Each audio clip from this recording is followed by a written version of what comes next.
وَلَقَدْ ذَرَأْنَا لِجَهَنَّمَ كَثِيرًا مِنَ الْجِنِّ وَالْإِنسِ لَهُمْ قُلُوبٌ لَا يَفْقَهُونَ بِهَا وَلَهُمْ أَعْيُنٌ لَا يُبْصِرُونَ بِهَا وَلَهُمْ آذَانٌ لَا يَسْمَعُونَ بِهَا أُولَئِكَ كَالْأَنْعَامِ بَلْ هُمْ أَضَلُّ أُولَئِكَ هُمُ الْغَافِلُونَ।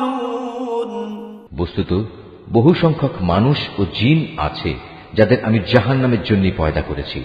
তাদের কাছে যদিও বোঝার মতো দিল আছে, কিন্তু তা দিয়ে তারা চিন্তা করে না। তাদের কাছে দেখার মতো চোখ থাকলেও তারা তা দিয়ে সত্য দেখে না। আবার তাদের কাছে শোনার মতো কান আছে, কিন্তু তারা সে কান দিয়ে সত্য কথা শোনে না।